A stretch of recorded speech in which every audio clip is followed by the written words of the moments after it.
Hey everybody, this your girl Miss J from DCSC Talks. Please like, follow, and subscribe on all social media platforms.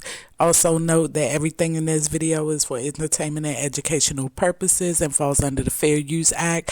I will be giving my personal perspective and everything else is alleged.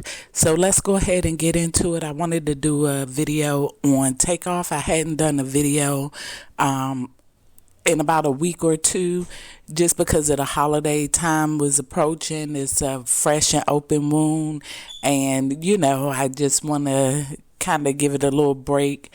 But a lot has happened in regards to his case over the last week. We all know that DJ Pat did not make his bond. However, in my perspective, I think that's a good thing, and I don't say that in a sense of like thinking like, oh, Takeoff family is going to step or they got a bag on his head. I think that as far as the outlook from Takeoff family, I'm sure they would want justice, because a lot of times we see the celebrities that are out there, such as like Quavo, Offset, or anybody else that's high profile, but you got to think that he has a mom, he has a dad, he has siblings, and they want justice. They may not necessarily want street justice, and so in regards to that, the process is going to have to play itself out, and I doubt if some of the main people connected to Takeoff would want to see him harmed. I think that he would have to be careful if he was out on bond, and I would just say that based on the information that he holds, because like when you out here in the streets and you doing dirt together, I mean, sometimes when you get too much information on one of your homeboys or your homegirls or whatever, you become invaluable to them in that sense, because you know too much. And so that's why I was glad that he didn't make bond, so that way the process will be able to play itself out, and hopefully the ultimate goal is to get justice for the families, whether they're celebrities or not. So moving past that, I would like to put out a hypothetical as well for the Prince family. I know a lot of people are talking about a criminal RICO, and I do see where the Prince family may meet certain elements under that in regards to the gambling, the homicide, and witness tampering. All of those things fall under a RICO and are elements of a criminal RICO case. However, I thought about O.J. Simpson.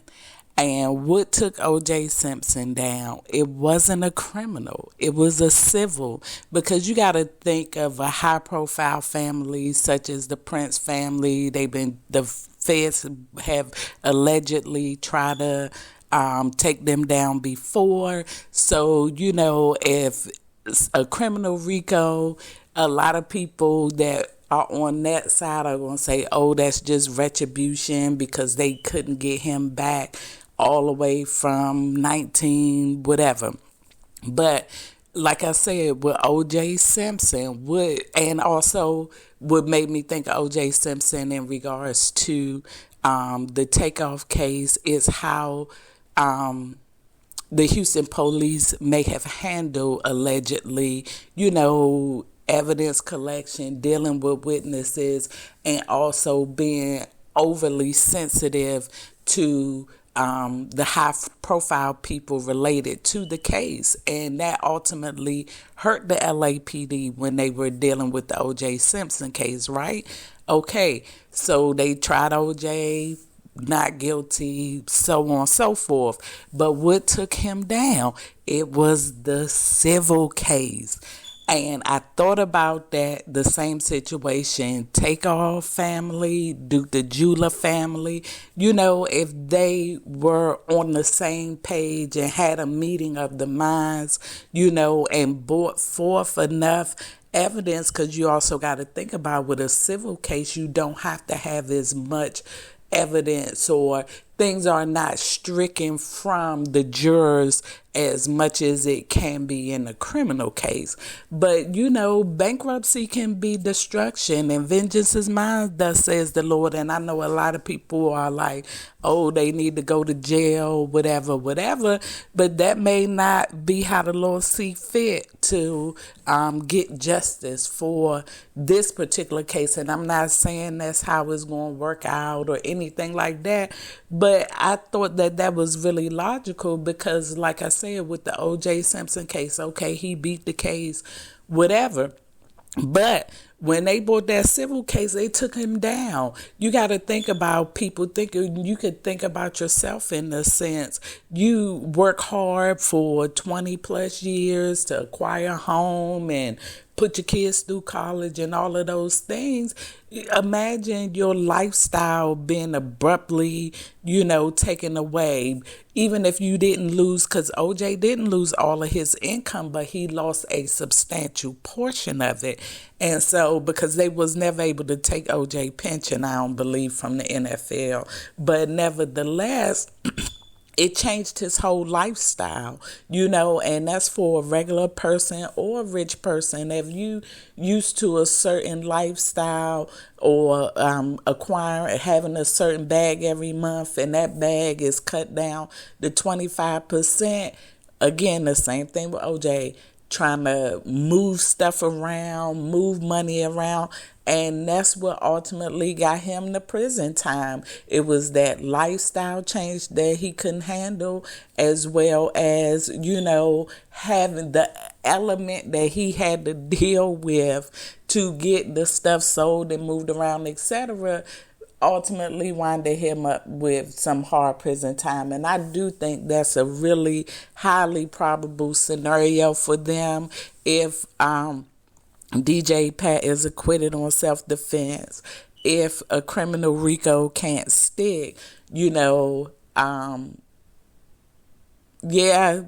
may try to do a Russell Simmons and go to another country or whatever. But I'm going to tell you this from a person that has traveled the world and been in third world countries. It ain't nothing like America. I don't care how much money you got. I don't care what kind of women, men, entertainment, whatever it is that you partake in. Everybody want to come to America. If people could live in America, even if they wanted to take up residence somewhere else during different seasons of, throughout the country, everybody want to be able to come to America. So, like I said, vengeance is mine, thus says the Lord, because you just never know how it's going to shake itself out in the end. But, while it may be interesting, and as the story unfolds, we always have to be mindful that there's real people behind all of these stories, all of these celebrities. We love them, but they do have families and they have people that love them as well. So that is my update for Takeoff. I will keep you posted as things progress.